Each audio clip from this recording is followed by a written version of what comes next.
time for the big announcement. There is a winner. The judges have picked a winner. We're going to find out what it is momentarily. Before we do that, just a couple of housekeeping notes, and then we're going to talk about the process of the voting very briefly.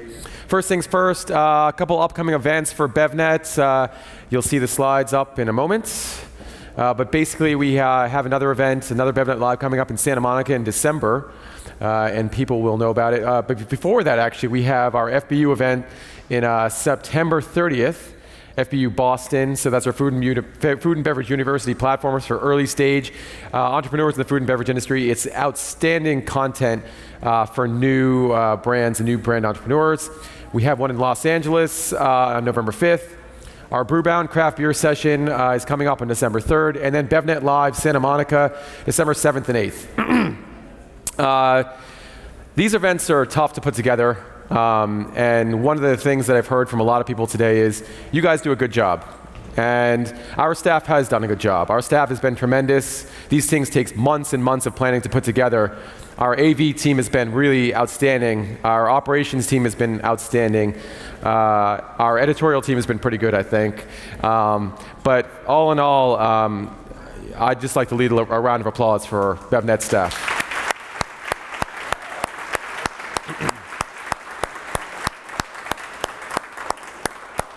Okay, let's get to it.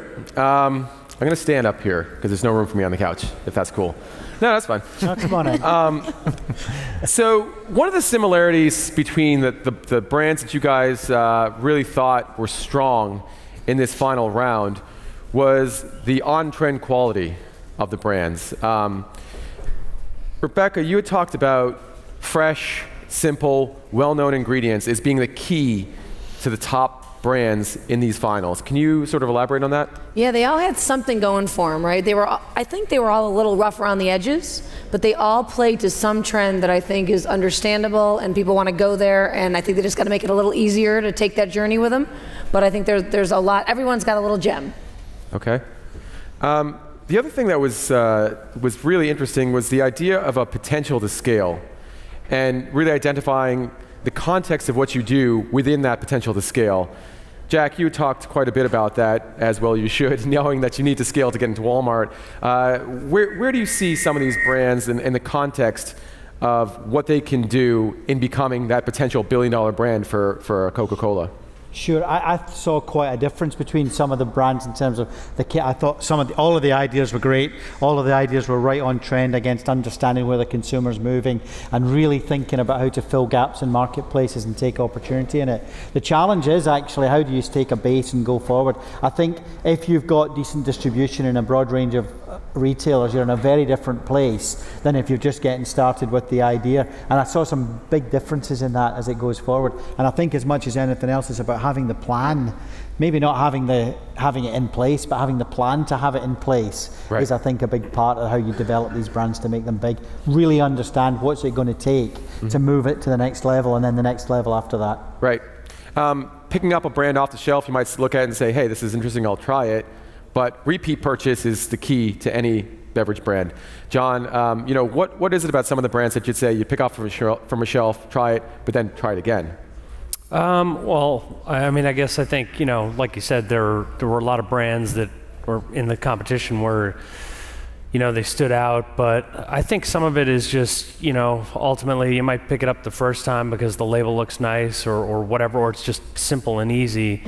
And then I think, going back for it really comes down to whether or not you believe the value and sort of, the message of it all. And I think that's something that, some of these brands just seem to have to figure out which direction they want to go more than anything else. So, Laura, you mentioned that price point is very important, and everyone knows that at this point consumers are willing to pay a premium, but you have to explain why you're paying that premium. What about the top brands for you really clearly define why someone should pay whatever they're paying for it?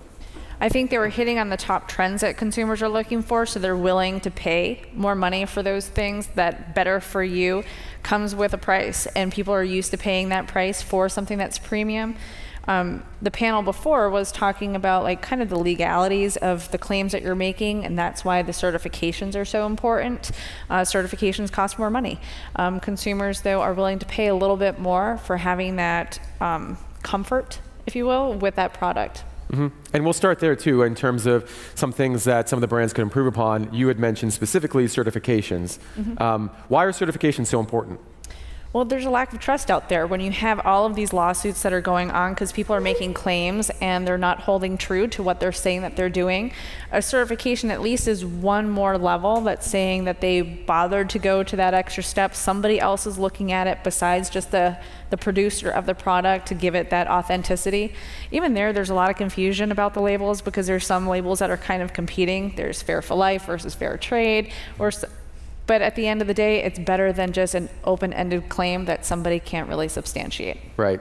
In terms of competitive advantage, Rebecca, you had talked about that. I mean, some of the brands out there, you can see, okay, I understand what they do, and that's already their competitive advantage. How sustainable that competitive advantage is extremely important. Yep. Can you elaborate? Sure, no, definitely, and I spoke about this a little bit earlier today. I think, that functionality, this product shows up and does X is great, but the competitive advantage is going to come when it engages me at a different level. It engages me with my heart, it engages me with my head.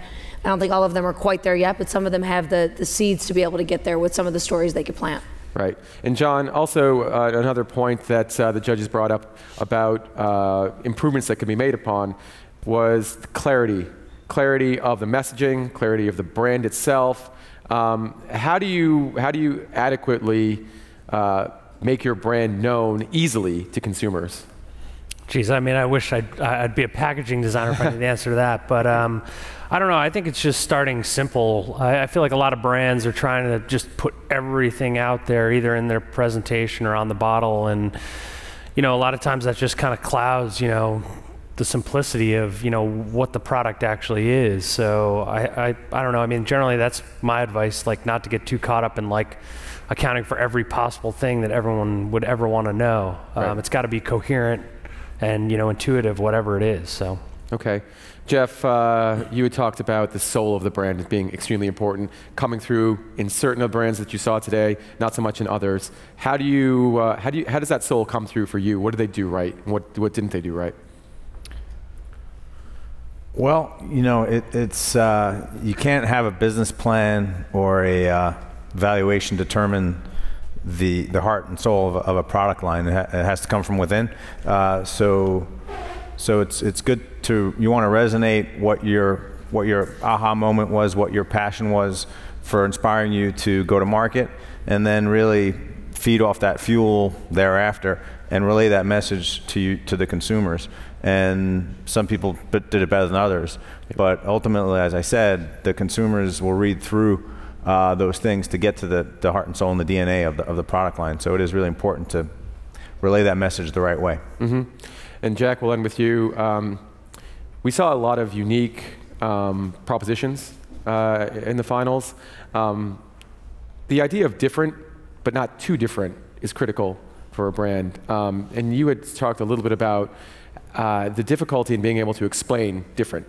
How does different work in a way that's simple for a consumer?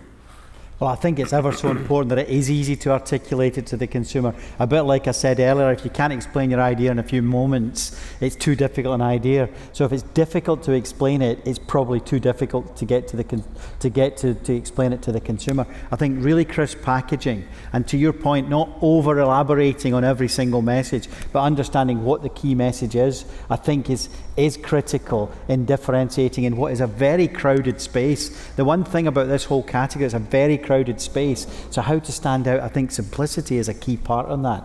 And I was really impressed by some of the motivations that were behind that as well, and making those motivations come alive, I think, are really important as well. Great. All right, let's announce the winners. First, we have the audience winner, and we're going to announce who that is right now. The audience choice was Raw. Raw, congratulations.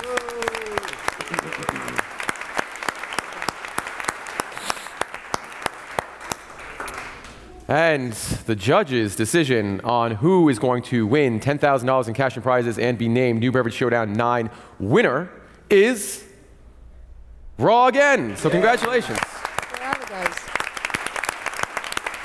Darren Myers, come on up. Where's Darren? Where's Darren? There he is. Come on. Come on up and collect your winnings. We don't have the cash yet. We just have this big piece of cardboard that we're going to give to you. Just have a bit of cardboard. Does that work? Okay, that's cool. All right, well, I'm sure the judges want to congratulate you, and I want to congratulate you. Good job. Nice job. Congratulations. Well done.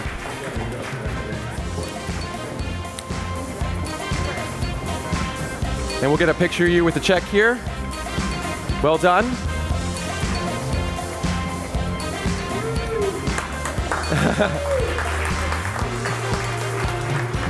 But congratulations to all our finalists. This was a great show, and I want to thank everyone once again for coming. We'll see you again in September, November, or December, depending on which event you come to. But thanks so much, and see you soon.